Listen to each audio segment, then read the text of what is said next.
سنت بھی سج دھج کے بیٹھے ہیں، اور سبھی باراتیوں سے کہہ دو کہ جلدی چلے آئے، سبھی باراتیوں سے کہہ دو کہ جلدی چلے آئے، کیونکہ مفتی توحید عالم آج دولہا بن کے بیٹھے ہیں، کیونکہ مفتی توحید عالم آج دولہا بن کے بیٹھے ہیں۔ اور یوں کہہ دوں تو بیچا نہ ہوگا کہ اہل حق کا دلیر بیٹھا ہے، اہل حق کا دلیر بیٹھا ہے، کرنے باطل کو زیر بیٹھا ہے، اور کر رخ پر قادری چادر اجی اعلیٰ حضرت کا شیر بیٹھا ہے، اعلیٰ حضرت کا شیر بیٹھا ہے۔ ہم نے بلا تعبیر ایسے خطیب باکمال کی بارگاہ میں عریضہ پیش کر رہا ہوں جو گھنٹوں کی بات منٹوں میں بھی کہنا جانتے ہیں اور منٹوں کی بات گھنٹوں میں بھی کہنا جانتے ہیں۔ بلا تعبیر خطیب اہل سنت ناصر مسلک اعلیٰ حضرت علامہ مولانا مفتی توحید عالم صاحب قبلہ کی بارگاہ میں بڑے ادب کے ساتھ عریضہ پیش کر رہا ہوں کہ حضرت والا تشریف لائے اور اپنے خطابت کے جملے سے ان سامعین کے دلوں میں اس کے نبی کا اجالا فرمائے۔ آئیے آنے والے خطیب اہل سنت سے پہلے ان کا استقبال کر لیں۔ نعرہ تکبیر، نعرہ رسالت، مسلک اعلیٰ حضرت علماء اہل سنت حضرت علامہ مولانا مفتی توحید عالم صاحب قبلہ، نعرہ تکبیر، نعرہ رسالت۔ میری جملوں کے ساتھ کہ یہ شعر ہے، یہ شعر ہے، شعروں کی گراہٹ نہیں جاتی، یہ لہجہ نرم بھی کر لے تو گناہٹ نہیں جاتی۔ یزیدی بھاگ جاتے ہیں گھما کر جنگ سے منڈی، حسینی لڑتے ہیں جب تک کہ گردن کٹ نہیں جاتی۔ یہ رضا کے شعر ہے، باطل کو زیر کرتے ہیں، سدا مقابلہ شعروں کا شعر کرتے ہیں، اور فلک کو ضد ہے جہاں پر بجلیاں گرانے کی، انہیں بھی ضد ہے وہیں پر آشیاں بنانے کی۔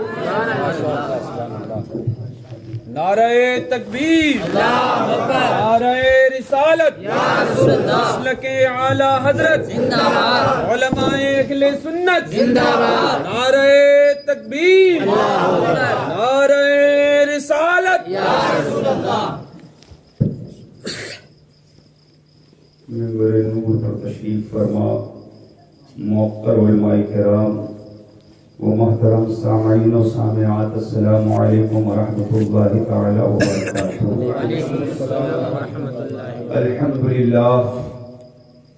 الحمدللہ رب العالمین والعاقبۃ للمتقین والصلاة والسلام علی اشرف الانبیاء والمرسلین وعلى آلہ واصحابہ اجمعین، اما بعد، فقد قال اللہ تبارک وتعالی فی القرآن المجید والفرقان الحمید، فاعوذ باللہ من الشیطان الرجیم، بسم اللہ الرحمن الرحیم، یاسین والقرآن الحکیم انک لمن المرسلین۔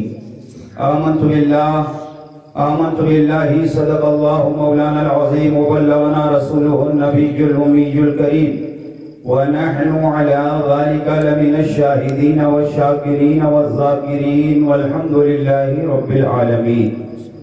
آئیے سب سے پہلے ہم اور آپ سبھی حضرات مل کر عقیدت و محبت و والہانہ وارفتگی قلب کی شیفتگی و شگفتگی کے ساتھ اپنے اور ساری کائنات کے مرکز عقیدت رسول محترم و محتشم پیغمبر اعظم احمد مصطفیٰ محمد مصطفیٰ صلی اللہ تعالی علیہ وسلم کی مقدس بابرکت پرعظمت بارگاہ کرم میں اپنی غلامی کا ثبوت دیتے ہوئے والہانہ، خادمانہ، عاشقانہ، غلامانہ، ایماندارانہ انداز میں درود پاک کی ڈالی محبت کی تھالی میں سجا کر پیش کریں اور پڑھیں۔ اللہم صلی علی سیدنا شفیعنا حبیبنا مولانا محمد بارک وسلم، صلاۃ و سلام علیک یا رسول اللہ صلی اللہ تعالی علیہ وبارک وسلم۔ دستار بندی کا حسین منظر، اس کو رکھیا ہو بھئی تھوڑی دیر جب جانتے ہو کہ میں اپنی تقریر میں چائے نہیں پلانے دیتا ہوں پھر بھی بیچ میں آگے خراب کر دیتے ہو، درود شریف پڑھ لیجیے۔ اللہ سیدنا مولانا محمد بارک وسلم، صلاۃ و سلام علیک یا رسول اللہ صلی اللہ تعالی علیہ وبارک وسلم۔ دستار بندی کا حسین منظر آپ نے اپنی نگاہوں سے ملاحظہ فرمایا۔ اس بستی کے تمام تر سنی صحیح العقیدہ مسلمانوں کو دل کی اتھا گہرائیوں سے مبارکباد پیش کرتا ہوں، جنہوں نے آج کی اس پاکیزہ محفل کا انعقاد کیا اور اس بابرکت محفل میں تشریف لائے۔ علماء کرام کا ایک نورانی قافلہ منبر نور پر جلوہ گر ہے، یکے بعد دیگرے کچھ لوگوں سے آپ نے نعت و منقبت کے اشعار، ان کے بیانات آپ نے سماعت فرمائے۔ وقت زیادہ ہو چکا ہے، اس لیے توجہ کے ساتھ کچھ مفید باتیں آپ حضرات سماعت فرما لیں۔ فدائے افتخار ملت محترم صادق رضا سبتینی سے آپ نے ان کے مخصوص لب و لہجہ میں شاندار کلام آپ نے سماعت فرمایا۔ نعت رسول پڑھنے کا حق صرف صادق رضوی صاحب کو ہی نہیں ہے، نعت رسول پڑھنے کا حق صرف حضرت حافظ و قاری مقدس رضوی صاحب ہی کو حاصل نہیں ہے، نعت مصطفیٰ پڑھنے کا حق صرف حضرت علامہ نسیم القادری صاحب کو ہی حاصل نہیں ہے، نعت مصطفیٰ پڑھنے کا حق صرف علامہ محمود جمالی صاحب ہی کو حاصل نہیں ہے، نعت مصطفیٰ پڑھنے کا حق صرف حضرت حافظ و قاری محمد حنیف صاحب کو ہی حاصل نہیں ہے، نعت مصطفیٰ پڑھنے کا حق صرف حضرت علامہ نور محمد صاحب کو ہی حاصل نہیں ہے، نعت مصطفیٰ پڑھنے کا حق صرف حضرت علامہ مولانا شکیل رضا صاحب کو ہی حاصل نہیں ہے، نعت رسول پڑھنے کا حق جتنا منبر رسول پر بیٹھے ہوئے ان علماء کا ہے، نعت رسول پڑھنے کا حق اتنا ہی آپ سب کو ہے۔ اور مصطفیٰ کی نعت صرف ہم اور آپ نہیں پڑھتے، کنکر و پتھر مصطفیٰ کی نعت پڑھتے ہیں، شجر و حجر مصطفیٰ کی نعت پڑھتے ہیں، برگ و ثمر مصطفیٰ کی نعت پڑھتے ہیں۔ ارے مسلمان تو مسلمان ہیں، غیر مسلم بھی نبی کی نعت پڑھتے ہیں۔ اسی ہندوستان کی سرزمین پر 1923 میں بجنور کی سرزمین پر پیدا ہونے والا رام چندر کے یہاں چندر پرکاش 1923 میں بجنور کی سرزمین پر چندر پرکاش کا جنم ہوا، اور چندر پرکاش نے جب شاعری کی دنیا میں قدم رکھا تو چندر پرکاش نے قلم اٹھایا، کاغذ لیا اور گنگناتے ہوئے یہ لکھ دیا، یہ ارض مقدس ہے، یہ طیبہ کی زمین ہے، یہ ارض مقدس ہے، یہ طیبہ کی زمین ہے، جنت بھی یہی، مالک جنت بھی یہی ہے۔ یہ چندر پرکاش جب اس نے ذکر کیا تو گنگا کا ذکر نہیں کیا، اجودھیا کا ذکر نہیں کیا، متھرا کا ذکر نہیں کیا، کاشی کا ذکر نہیں کیا، بلکہ چندر پرکاش نے جب ذکر کیا تو شہر رسول کا کیا، مدینہ طیبہ کا کیا، اور خالی شہر مدینہ کا ذکر ہی نہیں کیا بلکہ وہ تھا غیر مسلم مگر اس نے عقیدہ دے دیا، کہہ دیا یہ ارض مقدس ہے، یہ طیبہ کی زمین ہے، جنت بھی یہی، مالک جنت بھی یہی ہے۔ چندر پرکاش نے کہا زمین پر اگر جنت کہیں ہے تو مدینہ طیبہ میں ہے، اور جنت کا اگر کہیں مالک ہے تو وہ بھی مدینہ طیبہ میں ہے۔ یہ ارض مقدس ہے، طیبہ کی زمین ہے، جنت بھی یہی، مالک جنت بھی ہے۔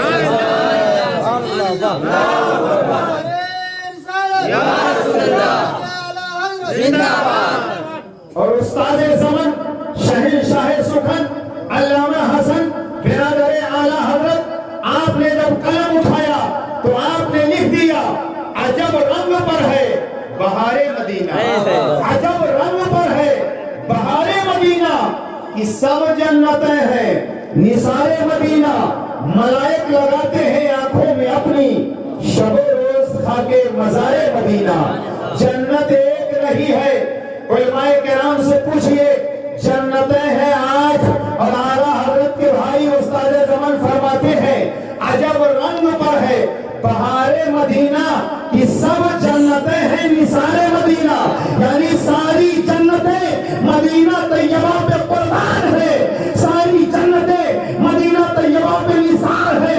اور انہوں نے یہ ذہن میں دیا کہ ساری جنتیں مدینہ طیبہ پہ نثار ہے, اور چند پرکاش نے عقیدہ دے دیا کہ جنت بھی مدینہ میں ہے, مالک جنت بھی مدینے میں ہے. اور ایک شاعر رام ایشور ناتھ الہ آبادی نے کہا دل مو ہے ہمارا مدینے کی سیر میں, دل مو ہے ہمارا مدینے کی سیر میں. گھر بیٹھے ہو رہی ہے زیارت رسول کی, گھر بیٹھے ہو رہی ہے زیارت رسول کی.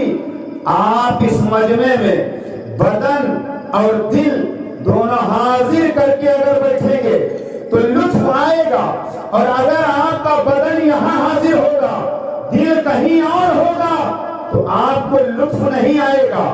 توجہ فرمائیے گا حضرات, کچھ لوگ مکہ شریف کی سرزمین پر رہتے تھے, مکہ شریف میں چلتے تھے, مکہ شریف میں اٹھتے تھے, مکہ شریف میں کھاتے تھے, مکہ شریف میں بولتے تھے, مکہ شریف میں پیتے تھے, رہتے تھے مکہ شریف میں, مگر دل مکے سے دور تھا. تو دنیا نے انہیں ابو جہل کہا, ابو لہب کہا, عتبہ کہا, شیبہ کہا, اور ہمیں سے کرن کی سرزمین پر رہتے تھے, اٹھتے تھے, بیٹھتے تھے, کھاتے تھے, سوتے تھے, جاگتے تھے, رہتے تھے مکہ المکرمہ سے دور, مگر دل تھا مصطفیٰ کے حضور. تو ویسے کرنی کا حال یہ تھا کہ آپ تابعین میں شمار ہو گئے. پتا چلا اگر دل اور بدن دونوں حاضر ہوگا تو بات بنے گی, اور اگر آپ کا دل کہیں اور ہوگا اور بدن یہاں ہوگا تب پھر آپ کو لطف نہیں آئے گا. اس لیے کہ پورے بدن میں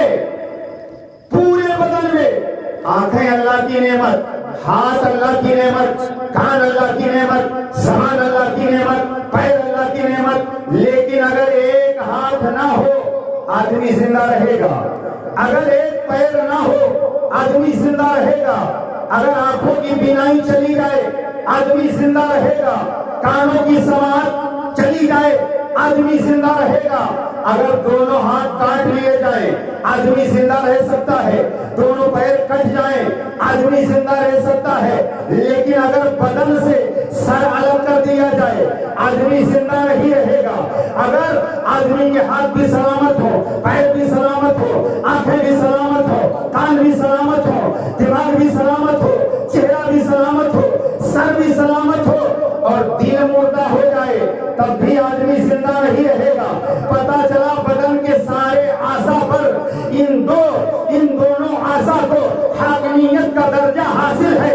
حضرات یہ سارے بدن کے اعضاء اللہ کی نعمتیں ہیں, لیکن سر کا ایک اپنا الگ مقام ہے, دل کا ایک اپنا الگ مقام ہے. پورے بدن کے اعضاء میں سر کا ایک الگ مقام, دل کا ایک الگ مقام, اعضائے بدن میں دو کا مقام بہت بڑا, ایک سر ہے اور دوسرا دل ہے. اور پوری کائنات میں دو بارگاہ بہت بڑی, ایک خدا کی بارگاہ ہے, ایک مصطفیٰ کی بارگاہ ہے. اور پورے اعضائے بدن میں سر کا مقام بلند, دل کا مقام بلند. پوری کائنات میں دو کی بارگاہ سب سے بڑی, ایک خدا کی بارگاہ, دوسرے مصطفیٰ کی بارگاہ. لہذا یہ سر جھکے تو خدا کی بارگاہ میں, اور یہ دل جھکے تو مصطفیٰ کی بارگاہ میں.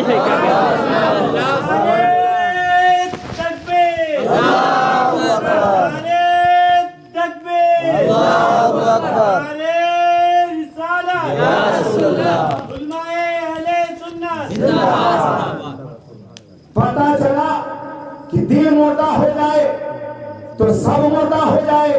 نبی رحمت صلی اللہ علیہ وسلم نے ارشاد فرمایا انسان کے بدن میں گوشت کا ایک ٹکڑا ہے, اگر اس کی اصلاح ہو جائے تو پورے بدن کی اصلاح ہو جائے, اگر وہ ٹکڑا بگڑ جائے تو پورا بدن بگڑ جائے, اور وہ ہے دل, وہ ہے دل. اور میں نے قرآن پاک سے سورہ یاسین شریف کی 3 آیتیں تلاوت کی ہے. اور ہمارے تمہارے آقا نے فرمایا ہر شے کے لیے ایک دل ہوتا ہے اور قرآن پاک کا دل سورہ یاسین شریف ہے. قرآن پاک کا دل سورہ یاسین شریف ہے. یاسین والقرآن الحکیم انک لمن المرسلین. یاسین علماء کرام منبر نور پر جلوہ بار ہیں. یاسین کا معنی کیا ہے ہم کو نہیں معلوم. منبر نور پر بیٹھے ہوئے علماء کرام کو نہیں معلوم, مفسرین کو نہیں معلوم, معلمین کو نہیں معلوم یاسین کا ترجمہ اور معنی کیا ہے. ارے خود قرآن لانے والے جبریل امین کو بھی نہیں معلوم ہے. یا تو اللہ جانے یا اس کے بتانے سے رسول اللہ جانے. یاسین کا معنی مطلب ترجمہ کیا ہے کسی کو نہیں معلوم. والقرآن الحکیم انک لمن المرسلین. حکمت والے قرآن کی قسم تم مرسلین میں سے ہو. اللہ فرماتا ہے حکمت والے قرآن کی قسم محبوب تم مرسلین میں سے رسولوں میں سے ہو. یہ آیت نازل کب ہوئی؟ کفار مکہ نے کہا محمد اللہ کے رسول نہیں ہے, تو اللہ نے جواب میں یہ آیت کریمہ نازل فرمائی یاسین والقرآن الحکیم انک لمن المرسلین. حکمت والے قرآن کی قسم محبوب تم مرسلین میں سے ہو, تم رسولوں میں سے ہو. آج دنیا کے اندر کتابوں کی کمی نہیں ہے. حکمت کی کتاب, ریاضی کی کتاب, جغرافیہ کی کتاب, اردو کی کتاب, ہندی کی کتاب, سائنس کی کتاب, انگریزی کی کتاب, الگ الگ زبان میں دنیا کے اندر کتابیں موجود ہیں. لیکن ایک دو نہیں, لاکھ دو نہیں, کروڑ دو کروڑ نہیں, پوری دنیا میں اربوں کھربوں کتابیں موجود ہیں. مگر دنیا کی ساری کتابیں ایک طرف اور قرآن مجید ایک طرف. آپ کہو گے دلیل کیا ہے؟ فقیر بغیر دلیل کے بات نہیں کرتا. دلیل کیا ہے سنو. دنیا کی ساری کتابیں ایک طرف, قرآن مجید ایک طرف. دلیل کیا ہے تو دلیل سنو.